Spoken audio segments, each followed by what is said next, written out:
Hello, and welcome to Form, a podcast that explores the artistry and architecture behind communication.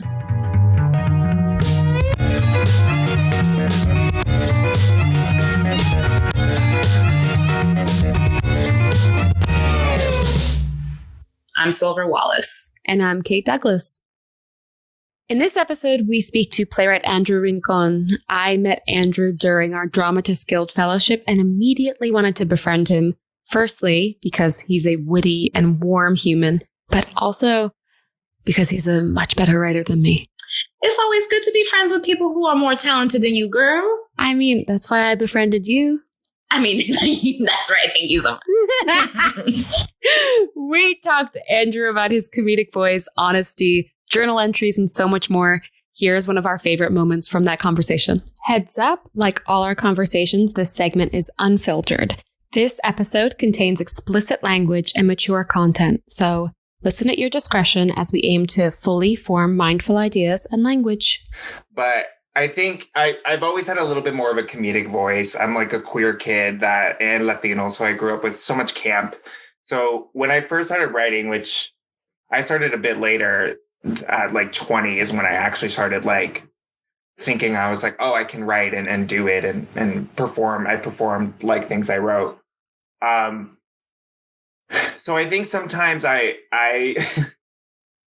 don't think I ever really worry as much from an audience perspective, like in the sense of like, oh, if I'm writing a script that's going to be performed for people, I'm not as concerned about that because I think because my voice sometimes really vaults in and out of comedy, I think there's and I tend to write really fast tempo stuff. I think if I was a heavier writer in the sense of like writing like a slow burn kind of a writer that wrote, which much more of like, something that was much more serious on the surface of things or what have you. I think I would have maybe battled with that concern a little bit more, like you're saying. But I think for me, I've always been more in touch with myself rather than if something is like, does this land? Because I think that's where I struggle more. And I think by the time I have something like going out in front of people and the minutes in front of people, I'm much more comfortable than I ever am when I'm just me and the computer kind of writing. So I think for me, I think that feeling that I told you about that I'm trying to temper because I think I'm not trying to like, masticate myself a little bit, but that open vein kind of feeling. I don't know. I tried it whenever I'm writing something, whether it's working on a scene or working on a moment in a play, I'm really looking for those moments I feel really kind of open or I feel really kind of drained a little bit or that I know I put something in it, that it's leading to something and I know it will affect people. And I think if you look at shorter plays I've written, which are always a great microcosm of like, than like a longer full-length script that might be 100+ pages. Every 10-minute I write, like the one I wrote yesterday, has moments of like, la, la, la, la, la. It's like music. And then it comes into a place where all the characters are kind of open and ripped open and talking about it. So I don't know. It's just a feeling I get, I think, when I'm writing something and I'm like, I wrote something and it's there. I know that there's, as long as I get to that point at some point in some part of the story, where I feel like this is honesty and people can recognize that it's someone being brutally honest with themselves. I know I've communicated my idea and that I've been successful with that communication. Would you say that is also reflective of how you communicate in your day-to-day life in a very like personal way? Yeah.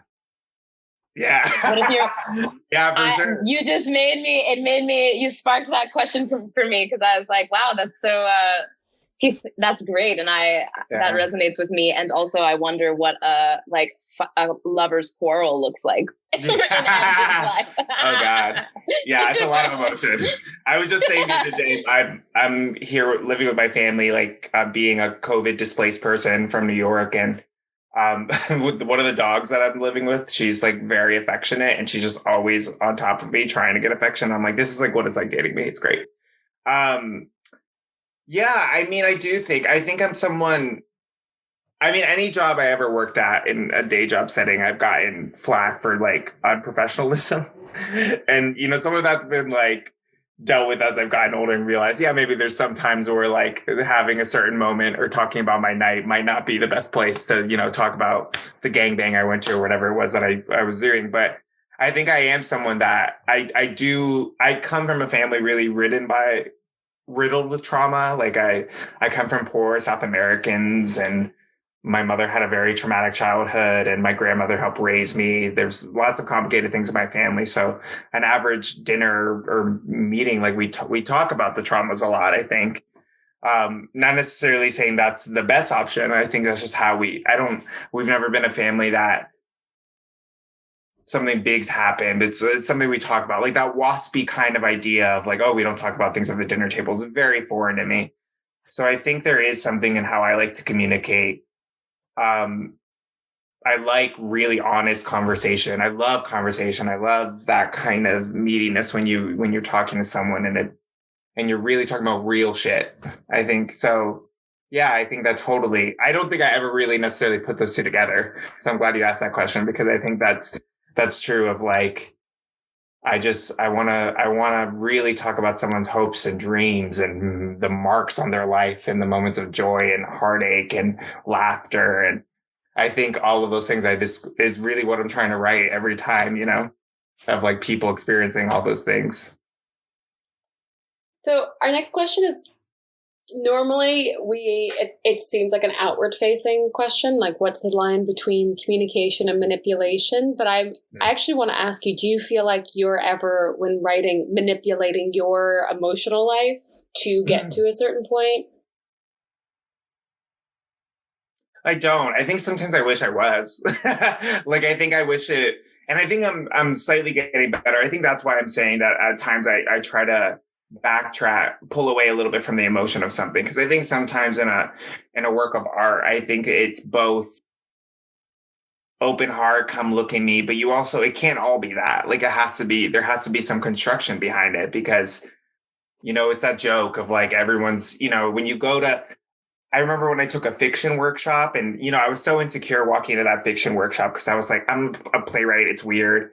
Like it was really interesting. The fiction workshop I was in last year, there was also like a painter there and a poet. So there are a couple of us coming at fiction writing from different kind of areas. But I was talking to the teacher about this because she was originally a playwright. That's how she first started writing. And now she's a novelist. And we were talking about, there's something in playwriting too, that's in theater, where it's like people's first open-hearted kind of writing adventures are always the most kind of drenched in, it's one person running on stage and being like, I hate you, Dad. Like it's very that. So I think there needs to be some manipulation in it, because I think if it's just kind of there's a difference between a journal, and I think sometimes theater has a tendency to be very like, here's my journal, rather than like, oh, am I really kind of thinking? And I mean, we see even on a larger scale with like sometimes when people are writing really problematic things in and of their experiences or things that people on the outside. And I think that sometimes that happens when there isn't enough maybe objectivity, which comes with manipulation, I think. Though manipulation, I think inherently is it sounds like I think we all associate it with a very negative connotation. But I think in terms of you creating art, there has to be some manipulation, because it just would be unreadable and watchable if there wasn't. That's why I'm just in awe of you, because I feel like you touch on honesty, but it's not a journal entry, which is, what happens to me when sometimes I feel like, oh, this is therapy. This is not theater. Right. Gotta pull back a little. So that's why I'm just so in awe of what you do, is I feel like it's like, in acting school, Silver and I had a teacher, Terry Knickerbocker, who used to say that character acting was the height of acting, like the peak. That was like the highest you could hope for, because it was having a true lived emotional experience inside of this other character, body, persona, et cetera, et cetera. Right. And I feel like that's what you do, is like sort of you have a truthful experience inside of an imaginary circumstance. I'm just a fan. I'm a fan of you. I love that. And I think that, it sounds to me, I don't know you, so I can't speak. I don't know you, but it sounds to me like your obsession and passion about honesty and vulnerability and realness helps to fuel respectful boundaries inside of your imaginary worlds and creates more authenticity and like you said, less of like these journal entries that we sometimes are watching on the screen or on the stage or in music. You can see it in so many different mediums. But absolutely. Yeah, I think there's I think because the difference is like you can share something really, really powerful to you, and that doesn't necessarily have to be a secret, but it can just be something that you'd be cautious to give to others. And I think there's something in I keep thinking of this, given that great question you asked earlier about how I communicate in my day to day and how that kind of translates. And I think that's because, what my play that probably got me, that most people have known me for, is it's called I Want to Fuck Like Romeo and Juliet.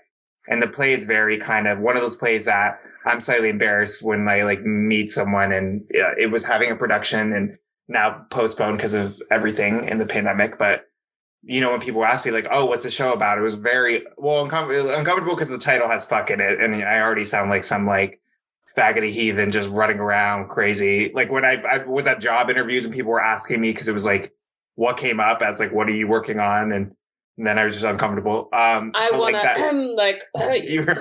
a play. Yeah. Yeah. And then I'd always like apologize for it. I was like, I'm about to say, but it's also like, fuck and whatever.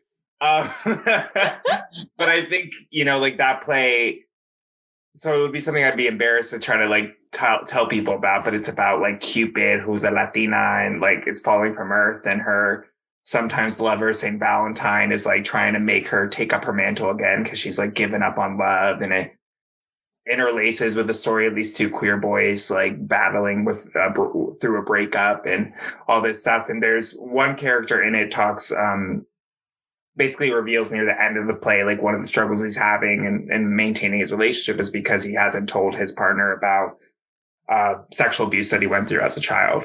And that was something like when we auditioned the play earlier this year and prep for the production, the parts were like advertised as queer. So a lot of like queer actors and queer identifying people came out for it, which was like lovely, and why, one does what he does. But a few of them really, and during this audition, like talked about specifically that moment and reading the play, and how one actor really kind of opened up in such an open way that I kind of blacked out of my own kind of like trauma with what I've gone through, and we shared a moment kind of after. But there's something when you, I think, share something and it's heard and people respond in a way that it's also done well. It's not a journal entry, but rather like something you've given to someone, rather than kind of, I think the connotation, the problem we have with all these things we're talking about with music or a journalistic kind of thing, there's a little bit of force. It's like